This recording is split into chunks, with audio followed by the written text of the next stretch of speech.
Bien, continuando con los ejemplos para funciones trigonométricas en el triángulo rectángulo, tenemos este ejemplo ahora.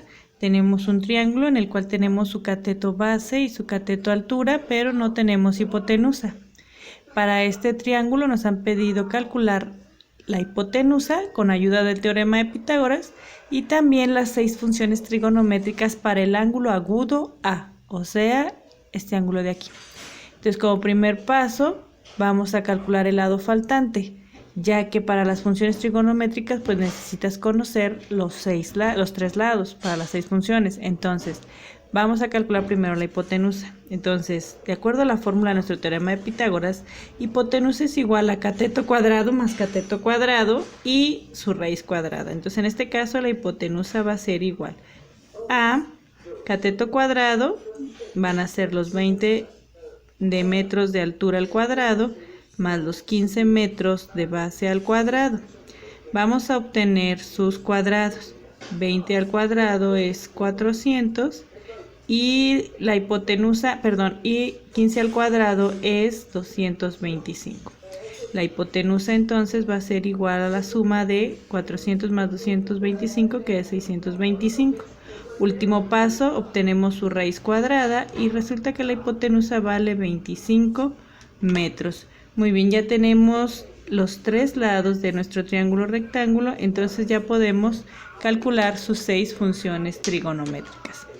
Entonces, para el paso 2, las funciones trigonométricas ya las tengo aquí con sus fórmulas. Seno de A es igual a cateto opuesto sobre hipotenusa, coseno, cateto adyacente sobre hipotenusa, tangente del ángulo A es cateto opuesto sobre cateto adyacente. Fíjate muy bien que si la función trigonométrica no tiene el ángulo, no tiene sentido, ya que las funciones trigonométricas existen para los ángulos. Entonces, vamos a empezar a establecer las funciones trigonométricas. Entonces, para este caso, seno del ángulo A es su cateto opuesto entre la hipotenusa. Recuerda que cada ángulo agudo del triángulo rectángulo tiene su propio cateto opuesto. En este caso, nos están pidiendo que hagamos las funciones trigonométricas para el ángulo A. Entonces, es para este ángulo de aquí. ¿Cuál es el cateto opuesto del ángulo A? Yo te había sugerido que si tú dibujas una flecha que salga del ángulo, le va a apuntar al cateto opuesto. Recuerda que cateto opuesto significa cateto de enfrente. Entonces, en este caso, para el ángulo A, su cateto opuesto es la base de 15 metros. Y su cateto adyacente, pues será este de aquí, que en este caso es la altura de 20 metros.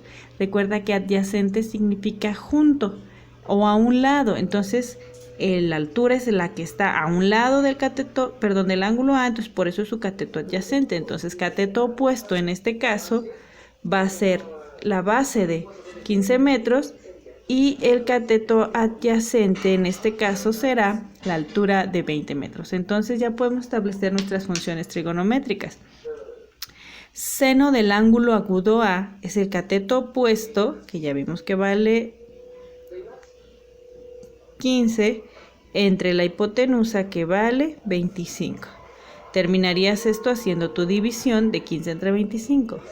Coseno es el cateto adyacente, que ya vimos que es la altura de 20, entre la hipotenusa, que vale 25. La tangente es el cateto opuesto de 15 entre el cateto adyacente de 20. Luego tenemos cateto adyacente, que sería 20 entre cateto opuesto, que vale 15, y de esta forma definimos cotangente. Para la función secante del ángulo A va a ser la hipotenusa, que vale 25, entre el cateto adyacente del ángulo A. Ya vimos que para este caso es la altura de 20. Y por último, la función cosecante para el ángulo agudo A es la hipotenusa de 25 entre el cateto opuesto del ángulo A, que vale 15. Y de esa forma terminamos nuestro trabajo.